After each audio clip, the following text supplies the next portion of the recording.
انتہائی آسان الفاظ میں قرآن پاک کو اس کے معنی مفہوم کے ساتھ سمجھتے ہیں۔ بسم اللہ الرحمن الرحیم۔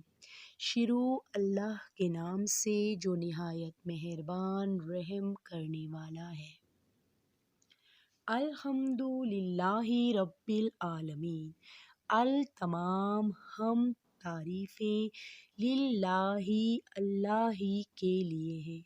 رب العالمین، ربی جو رب ہے، عالمین تمام جہان والوں کا۔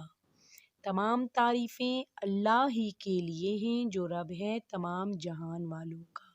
الرحمن نہایت مہربان، الرحیم رحم کرنے والا ہے۔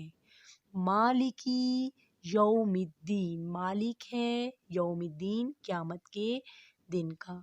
ایاک خاص تیری ہی، نعبدو ہم عبادت کرتے ہیں، و ایاک اور خاص تجھ ہی سے، نستعین ہم مدد طلب کرتے ہیں۔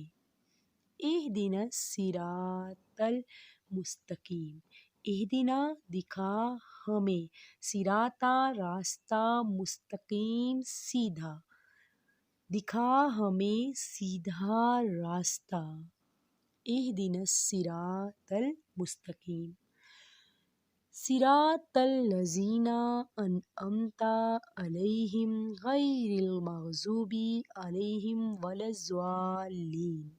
صراط راستہ، الذین ان لوگوں کا، انعمت انعام کیا، علیہم جن پر، غیر المغضوب علاوہ ان کے جن پر غصہ ہوا، ولا الضالین اور نہ گمراہوں کے، یعنی راستہ ان لوگوں کا جن پر تو نے اپنا انعام کیا، نہ کہ جن پر غصہ ہوا اور نہ گمراہوں کے۔ سورۃ الفاتحہ کا تعارف کہ یہ سورت اکثر علماء کے نزدیک سورہ فاتحہ مکہ مکرمہ میں نازل ہوئی۔ امام مجاہد فرماتے ہیں کہ سورہ فاتحہ مدینہ منورہ میں نازل ہوئی۔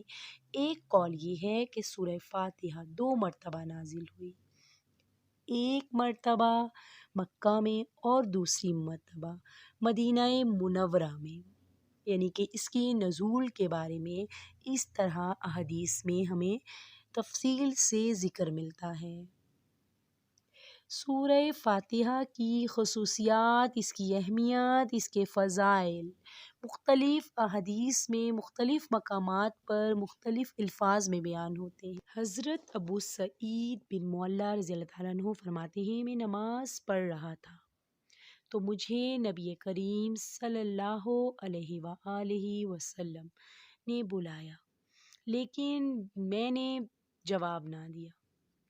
جب وہ نماز سے فارغ ہو کر نبی صلی اللہ علیہ وآلہ وسلم کی بارگاہ میں حاضر ہوئے تو وہ فرماتے ہیں کہ ایک فرشتہ آسمان سے نازل ہوا، اس نے سید المرسلین صلی اللہ علیہ وآلہ وسلم کی بارگاہ میں سلام پیش کر کے عرض کی، یا رسول اللہ صلی اللہ علیہ وآلہ وسلم، آپ کو ان 2 نوروں کی بشارت ہو جو آپ کے علاوہ اور کسی نبی کو عطا نہیں کیے گئے، اور وہ 2 نور یہ ہیں، سورہ فاتحہ ایک اور دوسری سورہ بقرہ کی آخری 2 آیات۔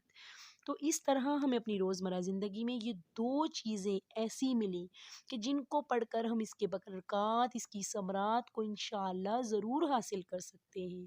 اسی طرح ایک اور حدیث میں آتا ہے، حضرت ابی بن کعب رضی اللہ تعالیٰ عنہ سے روایت ہے، رسول اکرم صلی اللہ علیہ وآلہ وسلم نے ارشاد فرمایا، اللہ تعالیٰ نے توریت اور انجیل میں القرآن کی مثل کوئی سورت نازل نہیں فرمائی۔ تو آپ صلی اللہ علیہ وآلہ وسلم نے جس طرح اس سورت کی ہمیں خصوصیات بیان کی، تو ہمیں اپنی زندگی میں اس کے پڑھنے کو معمول بنانا چاہیے تاکہ اس کی جتنی برکات و ثمرات ہیں وہ ہماری زندگی پر اثرات مرتب کر سکے۔